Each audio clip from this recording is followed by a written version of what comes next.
Hello and welcome to episode 66 of OBP, the Obsessive Baseball Podcast, presented by 714 Tickets and The Grueling Truth. I'm Brett McGuire, joined as always by Jared Timms. Jared, how are we doing tonight?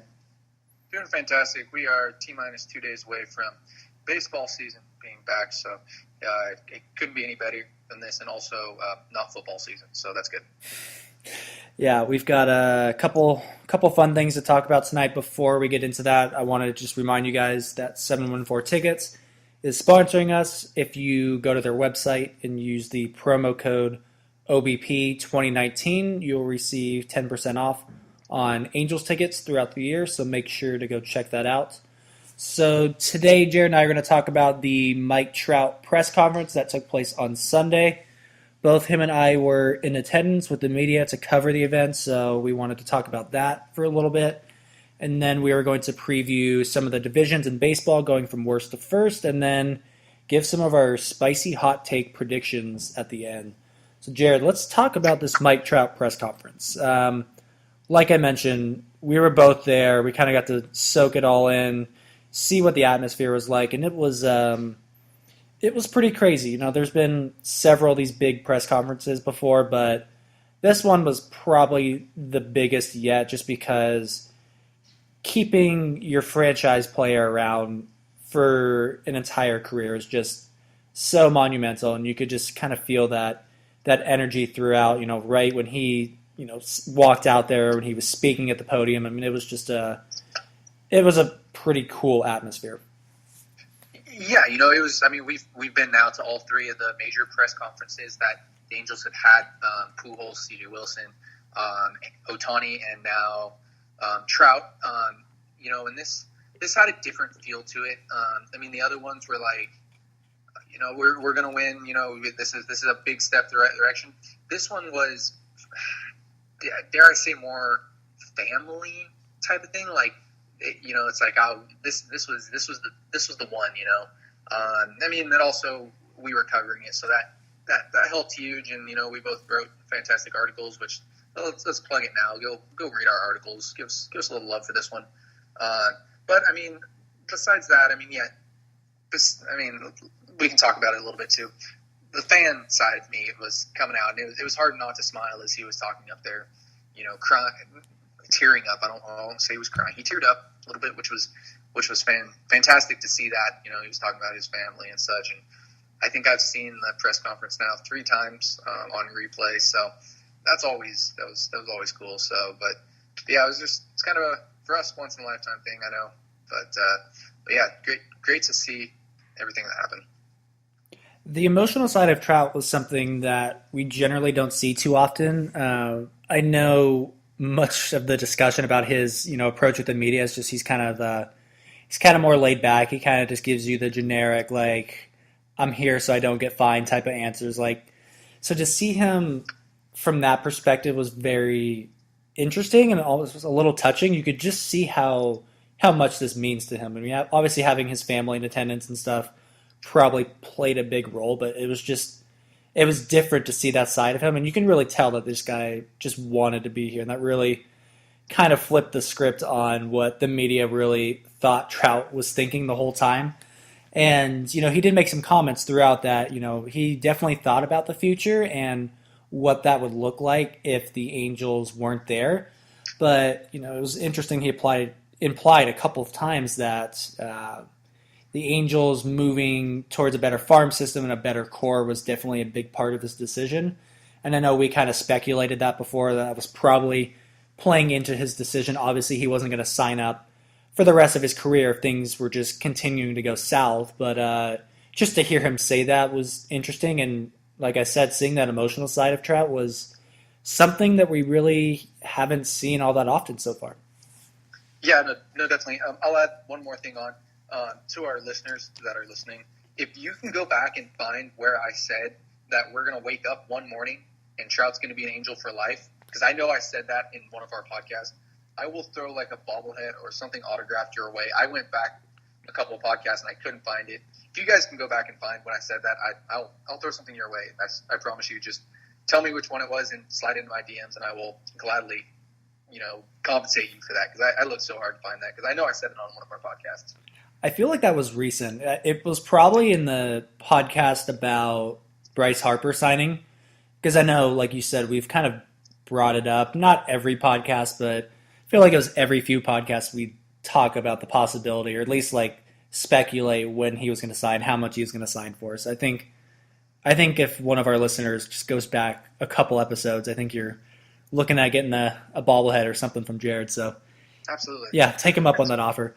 So obviously we heard some comments from Artie Moreno, and those were, a little more straightforward. Billy Epler had some pretty interesting quotes, but afterwards when the media talked with him one-on-one, that's where we got some of the more specifics of the deal, and I found a lot of it to be really interesting.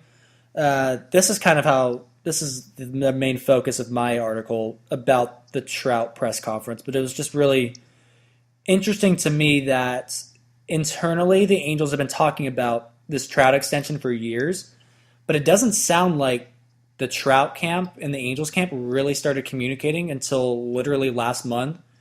And within a month, all of these sides and all of these, the details to try to hammer out the largest contract in North American sports history was essentially finalized in a month. And that, to me, is pretty crazy and kind of speaks to both the commitment from Trout's side to want to be an Angel, and also Billy Epler's ability and Artie Moreno's ability to just communicate with the other side and really just figure out what deal works the best for both of us. And considering what we just saw this past offseason with all of these, players dragging the process out, agents dragging the process out, teams dragging it out, it was almost a little refreshing just to hear that, oh yeah, we wanted Trout, he wanted to stay, and we signed him.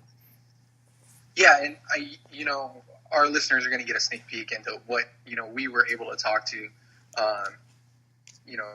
Epler and Artie about. And I know some of those quotes have already come out to the media, but I kind of just want to go over both what Artie kind of said and what Epler kind of said. I know that we can kind of do that since we were standing in the press conferences after. And I don't know, you kind of want to, I just kind of want to go over that a little bit, because I think that was probably one of the cooler things that I know a lot of people won't get to hear.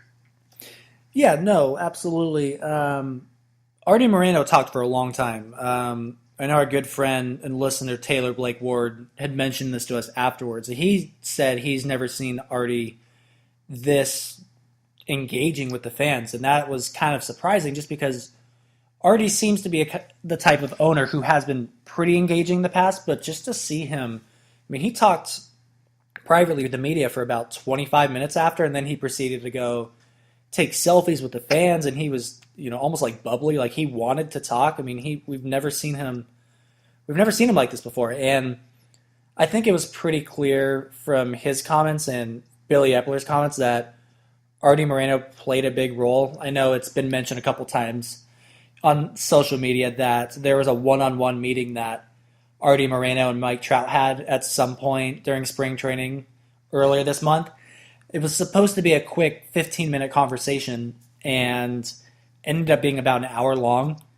And that conversation was followed up by a meeting with Billy Epler and Trout's agent, Craig Landis, a couple days later. And that's kind of just where things took off. But it really sounds like this meeting that Artie had with Trout was a big stepping stone towards this deal getting done. And, say what you will about Artie, and, obviously there was that rough stretch the Angels had with some bad signings, early on in the decade, but the guy wants to win, and he's pretty much made that clear from the start of his time as an Angels owner, and this is just another positive, in my opinion, for his tenure as an Angels owner.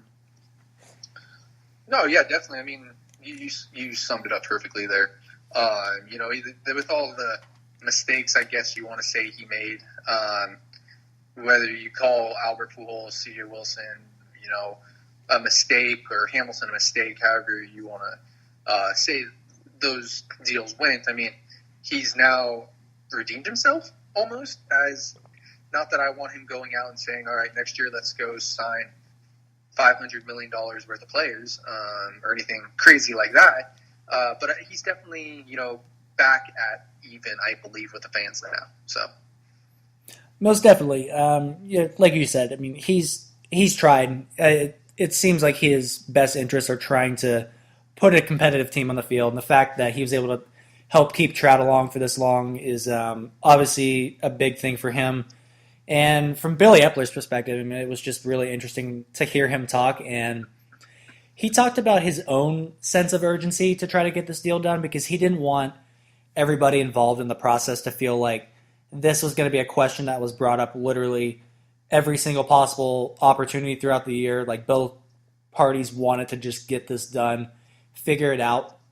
But it was also interesting just to hear him talk about really the lack of issues that both sides had throughout the process. And he could have been bluffing a little bit. He probably wasn't including all of the details. There's probably some roadblocks, but if you take his words at face value, it sounds like the two sides started talking, and within a month, they were able to finalize the largest deal in sports history in North America, and that's just impressive. And I guess it's not all that surprising. We've heard this from Epler before.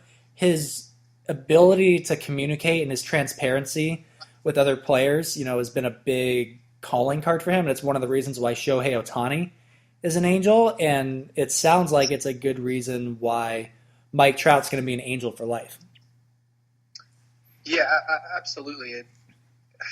It's crazy. And also I want to add on, it seems like there weren't very many offers exchanged either during this time. At least, obviously they didn't come out with all of them. And I remember Epler saying, or somebody asked them, so was this was the only offer? And he's like, no, I never said this wasn't. There's some type of miscommunication with offers, and it seemed like there wasn't very many offers though either, which was another thing. It's like the two sides must not have been far apart either. Like Trout started at $500 million, and the Angels were at maybe that possible 8 for 360. Which that wouldn't surprise me at all if that report ended up being true.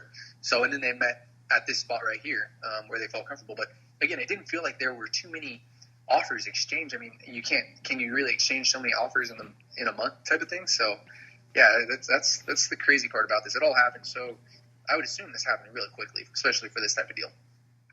Exactly. Along with the transparency that Epler really emphasized, it really just seemed like loyalty and commitment was a really big aspect of the negotiations. Opt-outs were never really a thing for either side. It sounds like Trout's agent, Craig Landis, reached out pretty early on in the process asking about opt-outs and how they felt. And the Angels basically said, like, we want to keep Trout as an Angel for life. And Landis came back and said, cool, that's what Trout wants. Like, he just wants to be comfortable. And that was probably a big part of it. It just sounded like really the only thing they had to figure out was, okay, like, we know he's going to get a lot of years. We know he's going to get a lot of money. There's no opt-outs. It's just a matter of finding that exact number. So it just sounds like this was an easy process, and I guess that's it's surprising, but it's not surprising from the Angel sense because we've seen what Epler can do, but just from the baseball sense now, like we see the free agency stuff that's happened. It's, like I said before, it's refreshing to see, a relatively easy process to get this done. Yeah, absolutely. I got nothing else on this. It was a great experience for us. I mean, if we want to bring up our side of this, great experience for us. It was our first time, well, my first time covering a major league event like this. I know you covered it, and we both covered a Trout rehab game, which was a lot of fun as well. But yeah, this was just a completely different type of beast for us professionally. So yeah, it was a great day in general. I know the fans loved it. We had several, 10, 15 friends probably in the crowd, 20 if people that, but yeah, it was a great day in general. And then the Angels go on and win that game too that night. That was a cool thing too. So absolutely. It was a big day for the franchise, and it's really exciting to be covering a team that, has Trout locked up for the next 12 years. And I'm just kind of ready for the season to get started and continue to discuss, his the future greatness that Trout has in store for him. All right, let's move on to the next part of this podcast. Jared and I are going to kind of just quickly just preview some of the divisions in baseball. We're going to rank them from the worst to first. Let's start off with the American League Central, and this division is just, it's pretty boring. The Indians are clearly the best team in this division, but even they've got some deficiencies this year that are a little concerning, and it's more concerning that they're going to start the year without Francisco Lindor and possibly Jose Ramirez, who left the game early a couple days ago after fouling a baseball off his knee. They still have the best rotation in baseball, but they've got some deficiencies kind of throughout that roster. And, the Twins went out and made some moves. They added guys like Nelson Cruz and Jonathan Scope, CJ Cron, Marwin Gonzalez. But the other three teams in that division are really bad. And the only reason that the White Sox or the Royals or Tigers are going to finish above 70 wins is because those three teams are going to get to play each other like 18 times this year. I think this division just kind of sucks, and it could get interesting if the Indians start slow with some of those injuries, but I don't really envision it being all that competitive, and the bottom three teams are just so bad that it's going to be kind of unwatchable for AL Central fans. Yeah, I don't know how I feel about the White Sox. They're an interesting team, but I think the Indians are just going to kind of run away with it as long as they're completely healthy. A solid rotation, like you said, probably the best in the majors. As long as they all stay together. Remember, Brent, they may trade a piece. I don't know if that's going to happen or not. Rumors are still floating around, maybe a Kluber or Bauer trade. But yeah, this is somewhat of a rough division this year, and I think the Indians will more than likely run away with it. But hey, you never know. Yeah, just for reference sake, Fangraphs projects the White Sox for 71 wins, the Royals for 70, the Tigers for 68. Just on that fact alone makes the Twins probably a little bit better than maybe I'm giving them credit for. They're projected for about 80 to 85 wins. Playing those teams might be able to just help them, and then that's the same principle applies for the Indians. Like, yeah, their bullpen isn't great, and there's some issues in the outfield and first base, second base, catcher, but they've got enough strengths on that team that they might be fine just because they can beat up on some really bad teams throughout the year. So let's move on to the second worst division, and that is the American League West with the Angels. Again, I don't know if this division is going to be all that interesting. For me personally, I don't see the A's repeating their last year. I don't see them winning 97 games. I think they're kind of in that same tier as the Angels, 80 to 85 wins. The Mariners and Rangers aren't all that good. And the Astros are really good, and that's kind of it. It's kind of a boring division. It's, one elite team, two average teams, two bad teams, and that's pretty much all there is to it. Yeah, it's pretty similar to the AL Central in one aspect. I mean, though I do think the Angels are better than the Twins, better than the A's, but the Astros are again going to run away with this division in all likelihood unless something absolutely insane happens, kind of like how last year was. But yeah, it's going to be one of those things where they're going to run away, and the Angels and A's will compete for probably the second wildcard spot, right? Yeah, I would assume so. Sorry, I'm just pulling up the playoff odds for the Astros according to Fangraphs. 95%. 89.4%. That was close. You were really close. The Angels, for reference, are at 4.8%.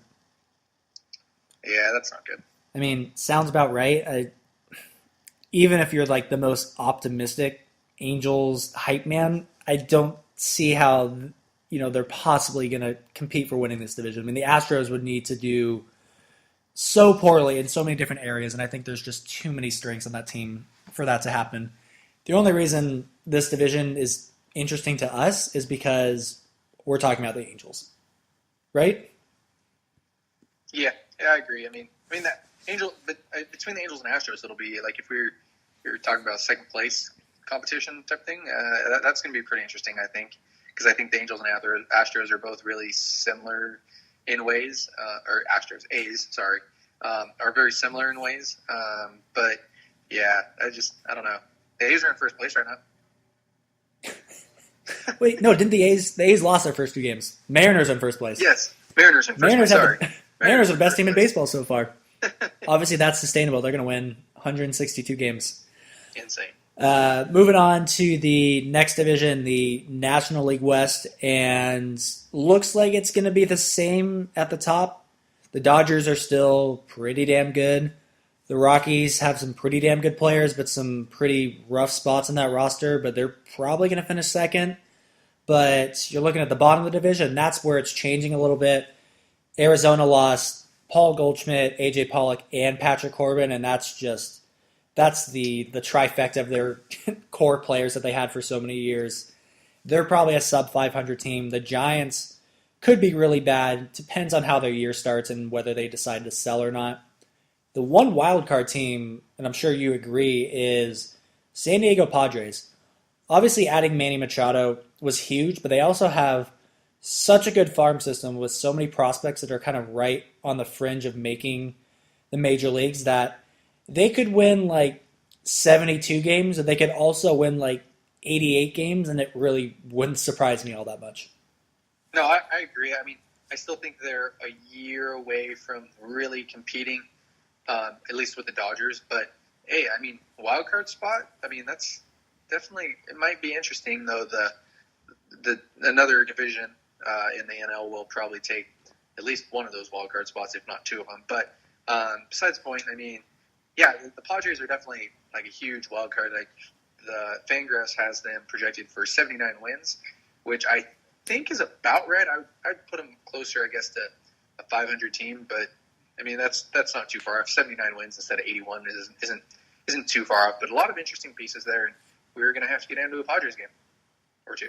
Absolutely. I'm actually going down on Friday, so I'm going to check out Manny Machado and company. Yeah, that's an interesting team, and I think it's more interesting that they've had some open dialogue with the Cleveland Indians. So who knows? They start the season hot. Maybe they trade for a Trevor Bauer or Corey Kluber at some point in June, and who knows? Maybe their window to start competing moves up a year earlier.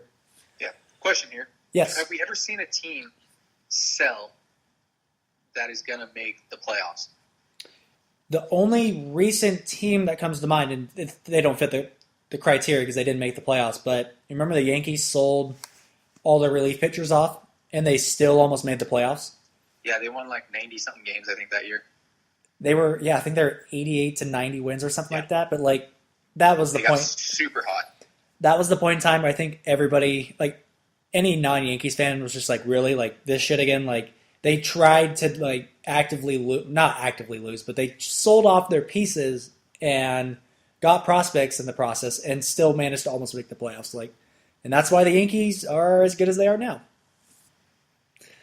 All right, so let's move on to the next division, and that is the American League East. And if it weren't for the Baltimore Orioles being just so historically bad, I think we would have them a little bit higher, but they're projected for 62 wins this coming season, and that's 15 wins higher than where they were at last year.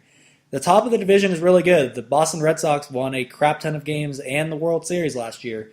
The New York Yankees are pretty much loaded at every position, and I don't think anybody would be surprised if they won the World Series this year. And the Tampa Bay Rays won 90 games last year. They went out and added some pieces, have a really good farm system, some guys that are close to the majors. That's a roster I personally really like.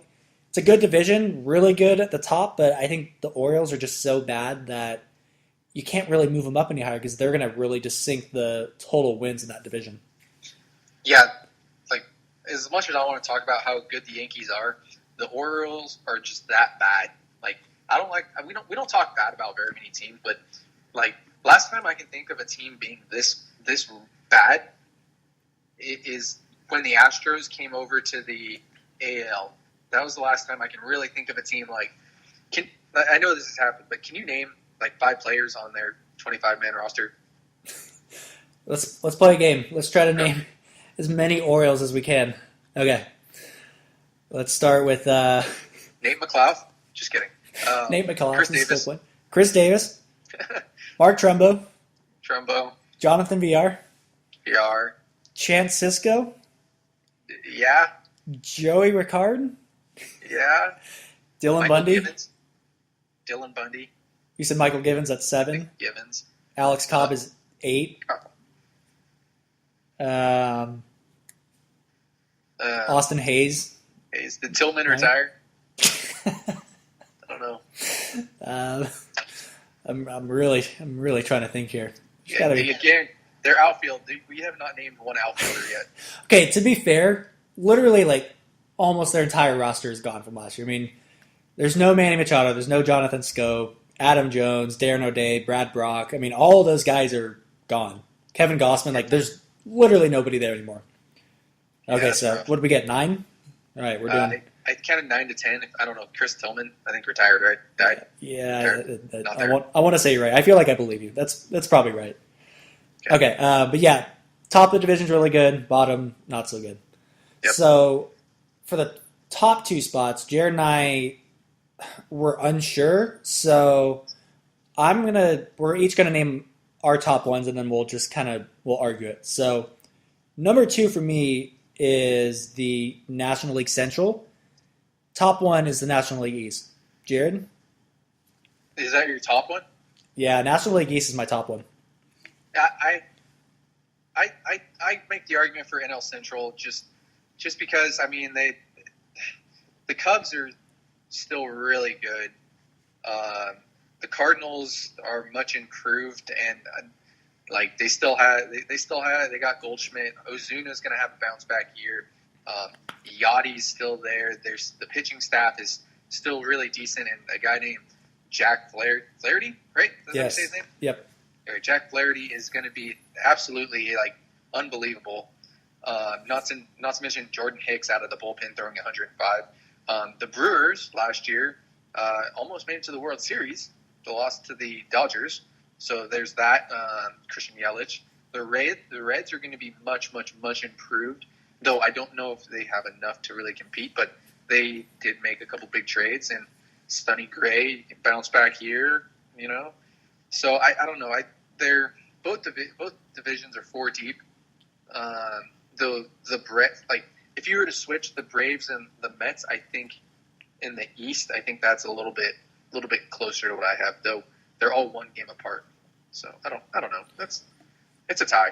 You know what? You've convinced me, and I also kind of just thought about this perspective. So the Pirates are projected for roughly 80 wins, 79, 80 wins.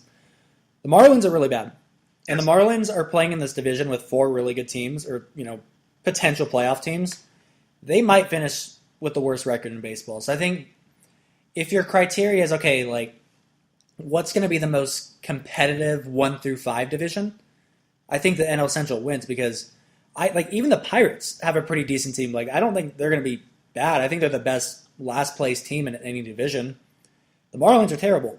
So I guess it depends on the way you're looking at it. I just think the NL East, I think it's highly possible that 5 games could separate the top 4 teams. That would not surprise me at all. And I think it's going to be the best division race, but I think if we're judging it based on just talent across the whole division, I think you're right. I think it's the NL Central just because all those teams finish above 500. I mean, it's possible, and you can't really say that for any other division. Yeah, this is the way that I'm kind of looking at it. Okay, so if you put the Pirates or the Reds in the AL, are they a wild card team? Or if you put the Marlins or the Braves, obviously the Braves probably maybe are. I don't know.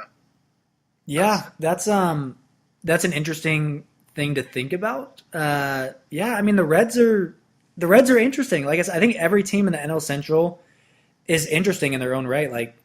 The Reds could make some noise. They're not going to make the playoffs, I don't think, but they could at least steal some games from either the Brewers, the Cubs, or the Cardinals, and that in itself kind of just makes that division pretty interesting. So, yeah, Jared, I think you've convinced me. And then don't forget Chris Archer. Chris Archer is on the Pirates. Yes, Chris Archer, and their bullpen has some pretty interesting young arms. Position plays are pretty boring for the Pirates, but it's an interesting team nonetheless. But yeah, that the National League East for me is going to be the most fun division, just because obviously the Phillies went out and added pretty much everybody. Um, the Nationals are really good, and I feel like a lot of people are sleeping on them because they assume that, oh yeah, they lost Harper, they're going to fall back. Like, that team is really really good, and I honestly could be playing in the World Series this year. Interesting team. The Mets went out and did a lot. The Braves won the division last year, went out and added Josh Donaldson, and they might be the fourth best team in that division. So I'm pretty stoked for it. I'm really excited to see how that division, really all of them, shake out this year. Yeah, I mean, altogether, it's definitely going to be a much more fun of a year than we've had in the past 2 years. Because I know the past 2 years, it's just been it's been boring. We know who's going to make to the playoffs this year. There's a bunch of teams that may or may not make the playoffs. I mean, the Twins are going to be in the wild card race in the AL. The Rays, the Red Sox are going to be there again. Obviously, the Angels are going to be in the wild card race. The A's, and then you look in the National League, and you could pull a name out of a hat for the NL East minus the Marlins, or the NL Central, or you could pull out four names and you could say, oh, those four teams are going to make it to the playoffs, and then pick a team from the NL West. Pick Dodgers, obviously, but it's going to be a fun year, I think, in the NL especially, but in the AL too. So. Yep, no doubt. Super excited for it. Before we go here, Jared, let's just do some. I'm going to put you on the spot here. I don't know if you have any predictions in mind, any award winners and that kind of thing, but I'm just going to rattle some off. I wrote these down last week. World Series matchup for me. I've got the Yankees beating the Nationals in 7 games. American League award winners: Mike Trout winning MVP, Garrett Cole winning Cy Young, Vlad Guerrero Jr. winning Rookie of the Year. The National League, I've got Arenado taking home MVP honors, Aaron Nola winning the Cy Young, and Kyle Wright of the Braves winning Rookie of the Year. You got any, Jared? Put me on the spot, but I'll go Yankees-Cubs World Series just for fun. That seems like a fun old-school World Series. AL MVP, let's make this easy, Mike Trout. NL MVP, I was asked this earlier. Let's go Bryce Harper just for fun. I like your Nola prediction in the NL for Cy Young. So let's go Nola. I like that. The AL Cy Young, let's go Chris Sale just for fun. I mean, big extension, just signed. Do we say comeback player of the year? No, I just said Rookie of the Year. All right, Rookie of the Year, Vlad Jr., and I got to think of an NL rookie that I like. Brendan Rodgers. I don't know if he's going to be up or not. I'll go Brendan Rodgers. Oh. Maybe up, maybe not be up. Big time hitter, playing in Colorado, so we'll see. That's a good one. I like it. I think that's all we got for you guys. Actually, no. Before we go, we have a couple of fan mail questions. So let me go pull these up. I know NM Baseball had a question, so let me go check this out. We're going to be coming back to you guys tomorrow night, by the way. We're assuming that the 25-man roster for the Angels is going to be announced at some point shortly after the game, so we'll get a quick one in there just to kind of talk about what's going to happen. Let's see. All right, from NM Baseball 52, if Upton has to start the season on the DL, obviously he had the foot injury, who do you think makes the roster in his place? Let's answer that first, and we'll go to the next part of his question. Man. Do they go with Jarrett Parker, maybe? Cesar Pollo? I mean, that's literally... I don't know who else you're going to go with in that situation. I mean, Borges would be your...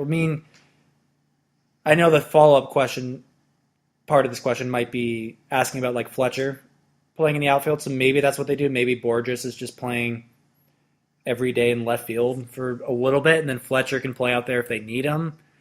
That means you can add another infielder. I don't know. That's a tough one. It's probably something that the Angels weren't hoping for, but yeah, my guess is maybe Jarrett Parker makes the roster. Yeah, I'm with you there. I think he does make the roster. That would be my guess. Or you go, I don't know how it works because he's already been Parker's already been sent down. I don't know if you can bring people back up or not. I don't know how that would work. But you could also pull in Jose Rojas as an infielder, and I think he's played a little bit of outfield too, or Jared Walsh has also played some outfield. Though I would think both those guys have been sent down as well. So I don't know exactly how it works. I don't know. Yeah, no, I think we'll just go with Parker. I think they can call him back up if they need him because of an injury. If Upton starts, on the injured list, maybe they just call him up. We'll see. Yep. Yeah, and then that actually brings into the second part of his question is, do they go with an outfield like Puello or Parker, like we mentioned, or do they put Fletcher in left field and bring in Ward or Tovar, or like I mentioned, maybe Rojas or somebody like that? So we bring in all the correct answers. Next question from Zach Hatt here. Last question of the night. Opening day roster, who should be the utility bench player? La Stella or Jose Rojas? Brent, take it away. I'm going to go with La Stella just because I think there's a little more certainty there. I know Rojas is impressed at times, and he's a good story. He's a feel-good story. I don't think he's much of a prospect. I think he can maybe carve out a role for a couple of years, but at least with La Stella, you kind of know what you're going to get. He's gonna make some contact. He's going to be decent defensively. He's not going to be terrible with the bat. Maybe you like to take the upside with Rojas just because you don't know what he is exactly, but I think there's just too many question marks in the roster to try to fit someone like that on there. Let La Stella just do what you know he's going to do, and maybe that's the wrong answer. I don't know if you disagree, Jared. No, I agree, though. Like you said, you summed it up perfectly. Rojas hit well. He's gonna hit well in AAA. We know that this year, and fans are gonna be like, "Oh, he should be up." It wouldn't surprise me if he hit 350 in Salt Lake. Honestly, like with how much of a hitter's ballpark that is, and fans are gonna be all over it. Like, man, why isn't he up hitting here? And it's one of those things. He'll hit at the major league level too whenever they bring him up. I just don't, like you said, too many question marks for me. Yeah, no, I pretty much agree with you. So that's all we've got for this episode. Thank you guys for tuning in and for the people that sent questions in. Make sure to tune in tomorrow night or whenever you're listening to the next episode. We're going to talk about the Angels 25-man roster when those are released. I'll talk to you then, Jared. Adios.